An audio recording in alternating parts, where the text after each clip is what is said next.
अपने पसंदीदा शो के फुल एपिसोड देखने के लिए अभी डाउनलोड करें दंगल प्ले ऐप।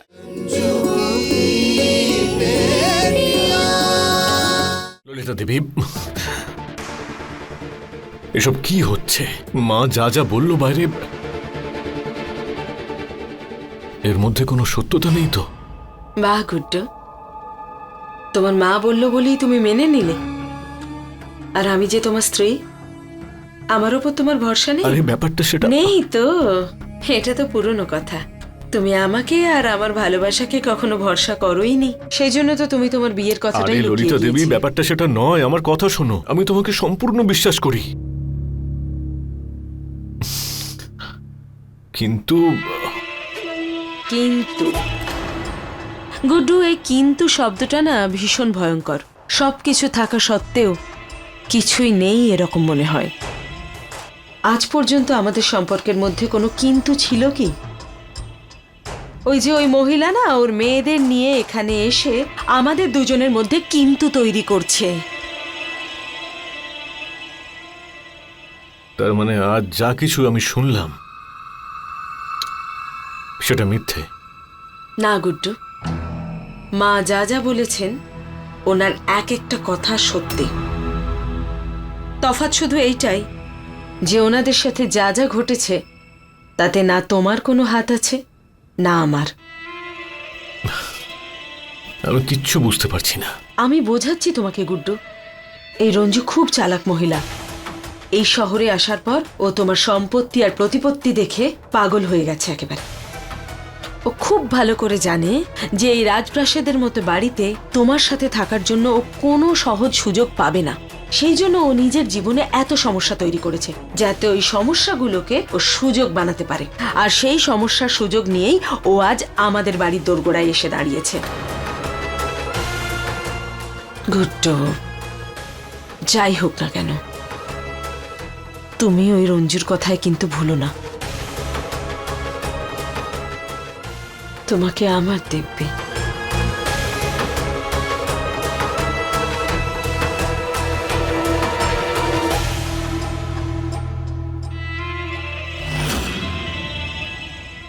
মনে হয় গুড্ডু মিশ্রার দ্বিতীয় স্ত্রী ওনাকে ভিতরে নিয়ে গিয়ে ভুলভাল বোঝাচ্ছে, আর এখানে আমরা দাঁড়িয়ে দাঁড়িয়ে বোর হয়ে যাচ্ছি। বাইরেই দাঁড়িয়ে থাকবে?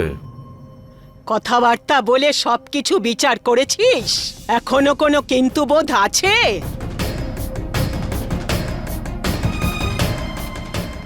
মা, তোমার এই বৌমার খুব অহংকার ছিল না নিজের রোজগারের ওপর? আমার পাঠানো টাকা মুখের ওপর ছুঁড়ে মেরেছিল, কিন্তু তারপরে যখন বুঝতে পারলো যে চারটে মেয়েকে নিয়ে সংসার চালানো একার পক্ষে খুব একটা সহজ হবে না, তখন তোমাকে সামনে রেখে চলে এসেছে এখানে নিজের অধিকার ফলাতে।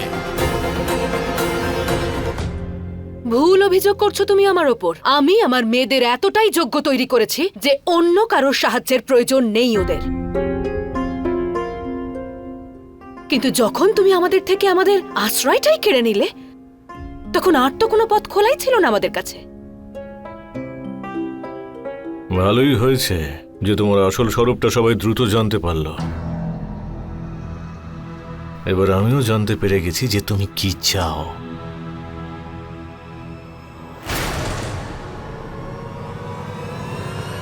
এই নাও,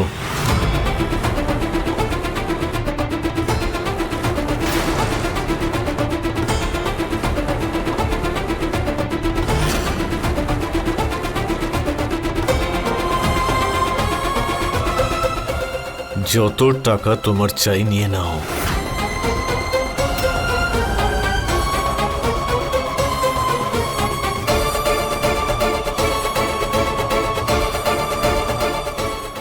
আর আমাদের জীবন থেকে দূর হয়ে যাও।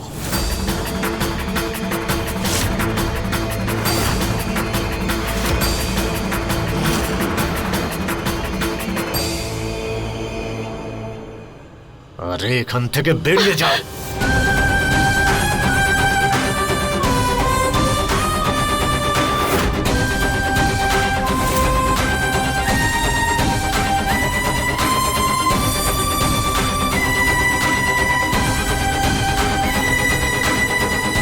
ব্যাস অনেক হয়েছে মিশ্রবাবু। আপনার কোনো অধিকার নেই আপনি আমাদের মায়ের উপর হাত তুলবেন।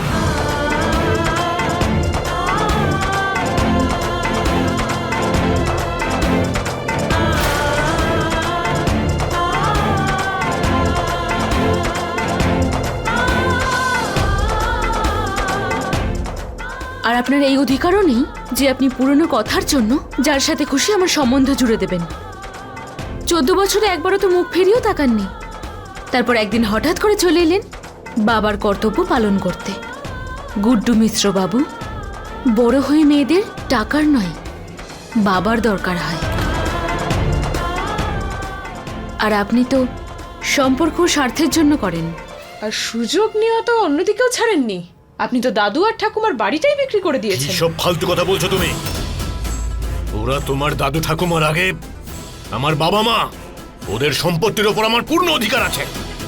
তুমি কোন মা বাবার ব্যাপারে কথা বলছো? আরে তুমি তো ওদেরকে ছেড়ে দিয়েছিলে মরার জন্য, শুধু এই আন্টির জন্য। ব্যাস, আর কোনো কথা নয়। আরে কেন মুখ বন্ধ করাচ্ছ? উগরে দিতে দাও বিষ। এই সব কিছুই তো শিখিয়ে পড়িয়ে তুমি ওদের এখানে নিয়ে এসেছো। শোনো বাবু, ওদের সাথে কথা বলার কোনো মানে হয় না। ওরা আমাদের বাড়িতে জোর করে ঢুকতে চাইছে। ওদের সাথে পুলিশই কথা বলবে, আমরা নয়। এই যে গুড্ডু মিশ্র দ্বিতীয় বউ, এই বিষয়টা থেকে আপনি বাইরে থাকলে আপনার জন্য ভালো হবে। আরে এই মাথা খারাপ হয়ে গেছে নাকি? মুখ সামলে কথা বলো আমার মায়ের সাথে, না হলে ছাড়বো না আমি তোকে। ব্যাস, যদি তোমরা আমার কথা না শোনো না, তাহলে বাধ্য হয়ে আমাকে পুলিশ ডাকতে হবে। আর কি বলবে পুলিশকে? যে তোমার নিজের পরিবার জোর করে তোমার বাড়িতে ঢুকে পড়েছে? আর কিভাবে প্রমাণ করবে যে এই মেয়েগুলো তোমার নয়? যদি প্রমাণ করার জায়গা থাকতো তাহলে তো করেই ফেলতো, কিন্তু উনি তো খুব ভালো করেই জানেন যে আমাদের শরীরে ওনার রক্ত বইছে। আর দুর্ভাগ্যবশত আমাদের বার্থ সার্টিফিকেটেও এটাই লেখা আছে। আমি যে তোমাদের বাবা, এটা তোমাদের নয়, আমার দুর্ভাগ্য। চুপ কর গুড্ডু। আরে তোর এত পরিবর্তন হয়েছে আমি স্বপ্নেও ভাবতে পারছি না। এই মহিলা তোর মধ্যে এতটা বিষ ঠেলে দিয়েছে যে তুই তোর মেয়েদের সম্পর্কে খারাপ কথা বলছিস। ব্যাস গুড্ডু, এর চেয়ে বেশি অসম্মান আমি আর সহ্য করতে পারবো না। মা আমার সম্পর্কে এইরকম সব ভাবেন, এটা আমি কখনো ভাবিও নি। ললিতা দেবী, মা। ললিতা দেবী। জামাই বাবা জীবন, দাঁড়াও, আমি দেখছি।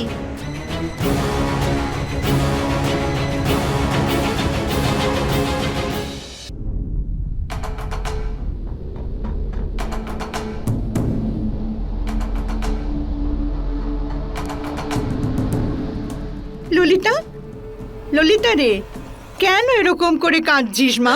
কাঁদতে দাও মা, আমায় কাঁদতে দাও। আমি আমার প্রতি ফোঁটা চোখের জলের দাম নিতে চাই। যত চোখের জল পড়ে ততই ভালো। আমি রঞ্জু আর ওর মেয়েদের এই শহরে দেখতে চাই না। আর দেখো, আমাদের বাড়িতে এসে গেছে। ললিতা শান্ত হ। এই যে আমাদের ভুলটা হয়ে গেছে না, সেখান থেকে বেরোনোর একটাই রাস্তা। রাস্তা? কি সেই রাস্তা? আরে মা, তোমাকে কতবার বলেছি আমি, ললিতাকে আমি ধর্মসাক্ষী করে বিয়ে করেছি। আর এরা দুজন লাকি ভিকি তোমার নাতি, ওরা যাদের জন্য তুমি দিনরাত ঠাকুরের কাছে পড়ে থাকতে। আর তাদেরই অপেক্ষায় এই 4 মেয়ের জন্ম হয়েছে। মনে আছে তো তোমার? হ্যাঁ হ্যাঁ মনে আছে আমার। সেই কথা আমি কি করে ভুলবো যে একজন মহিলার সাথে তুই থাকার জন্যে পুরো পরিবারকে ছেড়ে তুই পালিয়ে গেছিলি। আমি পালিয়ে যাইনি, আমাকে বের করে দেওয়া হয়েছিল, আর সেটাও এই মহিলার জন্য। আর আজ এ আমার সঙ্গে এখানে থাকতে চায়। থাকতে পারে,